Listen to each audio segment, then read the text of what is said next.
Why does your body physically relax the moment you walk into a 2,000-year-old building, before you've read a single plaque or learned a single fact about it? And why did the people who built it know exactly what they were doing to you? I'm your neuro-historian, and today, we're stepping into the vault. As a neuro-historian, I've discovered that this isn't an accident. Our ancestors weren't just building shelter, they were practicing what I call psychological engineering. They were building a physical map of a calm, resilient mind into the world around them, long before anyone had the language of neuroscience to explain why it worked. We live in a world of visual noise, jagged edges, flickering screens, notifications competing for our attention at every hour of the day that keep our brains on constant, low-grade alert. But the ancients understood something we've quietly forgotten. Our brains crave a world that makes sense.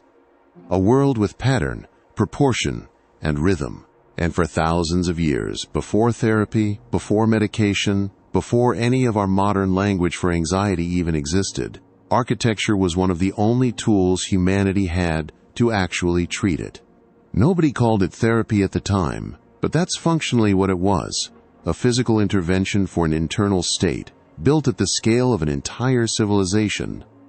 In ancient Greece, Pythagoras discovered that certain mathematical ratios felt right to the soul because they mirrored patterns found throughout nature itself. The spiral of a shell, the branching of a tree, the proportions of the human body. The Greeks built these ratios directly into their temples, most famously the Parthenon, where the relationship between the columns, the roofline, and the overall structure follows the same golden proportion found in a nautilus shell. Stand far enough back to see the whole building at once, and every part of it is in silent agreement with every other part. Nothing oversized, nothing cramped, nothing your eye has to work to resolve. Later, the Romans took this further. They built the Pantheon, a perfect sphere fitted precisely within a cylinder, capped by an oculus open to the sky, to create what I call a space of focused awe. Stand in the center of that rotunda, and every surface around you is in mathematical agreement with every other surface. Nothing is fighting for your attention. Nothing needs to be resolved. Even the light moves in a slow, predictable arc across the floor throughout the day, tracing the passage of time in a way that feels orderly rather than urgent.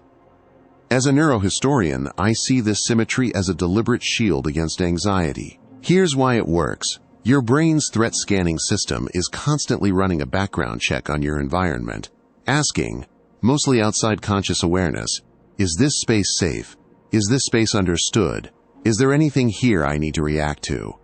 In a chaotic, asymmetrical, unpredictable environment, a crowded street, a cluttered room, a flickering screen, that system never fully gets its answer. It stays lightly activated, scanning, just in case. But in a space of perfect mathematical balance, that scanning system gets an unusually clean answer very quickly. Everything here makes sense. Researchers call this state predictive rest. Your brain isn't working to make sense of the space, because the space has already made sense of itself, instantly, the moment you walked in. The ancients weren't just building temples, they were engineering a mental sanctuary, one ratio at a time. But safety is just the foundation. To truly heal, the brain needs more than order. It needs to feel part of something infinite. This is the secret of fractals found throughout ancient Eastern architecture. Centuries before modern mathematics ever formally defined a fractal, a pattern that repeats itself infinitely at every scale, the same shape nested inside itself again and again. Architects across India and Southeast Asia were carving these recursive patterns directly into temple stone. Walk close enough to a carved temple tower, and you'll find the same shape repeating at the scale of the whole building, then again at the scale of a single doorway, then again at the scale of a single carved flower no bigger than your palm. This is where belonging lives, neurologically. A pattern that simple would be boring. A pattern that chaotic would trigger the same threat-scanning response as a cluttered city street. But a pattern that repeats infinitely, growing more intricate the closer you look, does something different. It's complex enough to gently overwhelm the analytical, detail-tracking part of your mind. until it simply lets go of the effort to fully map it. And in that letting go, something quieter underneath gets to surface instead, a felt sense of unity with something larger than your own individual thoughts. It's a maze of stone, deliberately designed to lead you away from your worries and into a peace bigger than your own mind's usual chatter. Modern research on fractal patterns in nature and art has found something similar. People exposed to mid-complexity fractal images show measurable drops in stress markers, compared to both overly simple and overly chaotic visual patterns. The temple carvers never had that data. They just knew through centuries of observation what actually worked. In our darkest eras, the geometry shifted again. Medieval Europe, gripped by plague, famine, and constant uncertainty, didn't retreat into heavier, more fortified architecture. It did something almost paradoxical. It reached upward. The heavy, enclosed stone walls of the earlier Romanesque period gave way to the soaring heights of the Gothic arch and the flying buttress engineering breakthroughs that let builders replace solid stone walls with towering stained glass. Stand inside a Gothic cathedral and look up, and the entire structure is a physical blueprint for transcendence. Every line in the architecture, the ribbed vaulting, the pointed arches, the vertical columns, is engineered to pull your gaze upward and your neural focus along with it, away from the heavy troubles of the earth and toward the light pouring through the windows above you. In an era with almost no medicine, no safety net, and a very real, ever-present awareness of death, these builders engineered hope directly into stone, using nothing but geometry and light. You don't need a cathedral to feel any of this.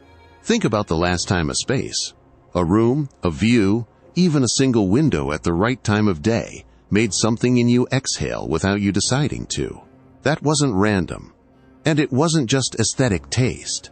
Some part of your nervous system was reading that space exactly the way it was designed, consciously or not, to be read. There's a fourth tradition worth mentioning here, because it works on the opposite principle from everything we've covered so far. In traditional Japanese design, there's a concept called ma, the deliberate, honored use of empty space. Where Greek architecture calms the brain through mathematical fullness, and Eastern temple carving calms it through infinite complexity, Japanese garden and interior design does something almost opposite.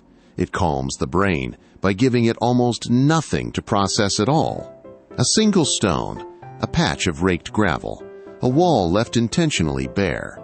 Neurologically, this works for a related but distinct reason.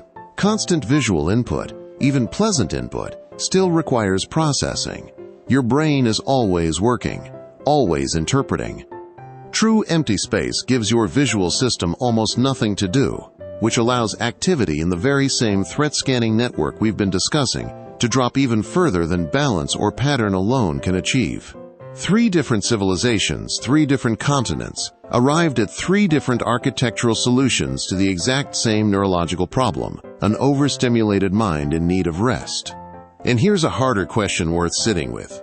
How many of the spaces you actually spend your life in, your bedroom, your workspace, your commute, are doing the opposite of any of this? How many of them are quietly keeping that threat scanning system switched on all day without you ever noticing it was happening? This is the story history has been trying to tell us.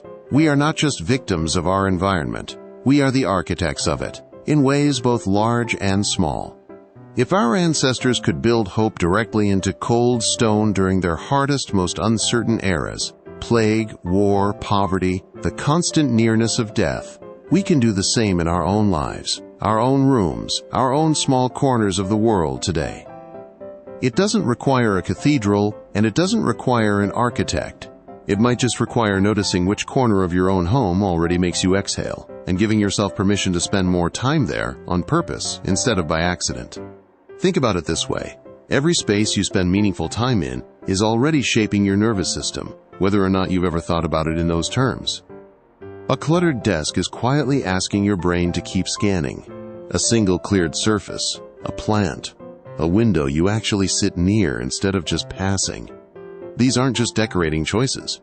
They're small, modern versions of exactly what the Greeks, the temple carvers, the Gothic builders, and the Japanese garden designers were all doing, on a much grander scale, thousands of years before you were born.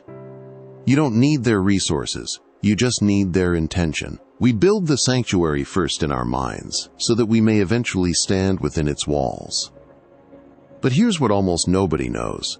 Some of the architects who designed these cathedrals never lived to see them finished. Many Gothic cathedrals took over 100 years to complete, meaning the people who first laid the foundation stones knew from the very beginning that they were building something for their grandchildren, or their grandchildren's grandchildren, to finally walk into and feel that exhale. They designed peace for people they would never meet, based on nothing but faith that the finished space would work exactly as intended, decades after they were gone.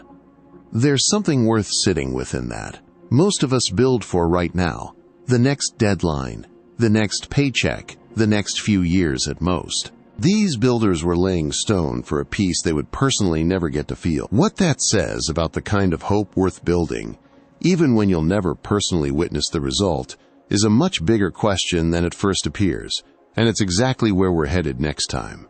If this changed how you'll walk into a room today, tell me in the comments which of these three, Greek balance, Eastern infinity, or Gothic light, you felt the most. Hit like so more people find their way into the vault, and subscribe so you don't miss what those unfinished cathedrals were really built for. Your brain remembers civilizations you never lived in. I'm your neuro-historian. Thank you for stepping into the vault with me today.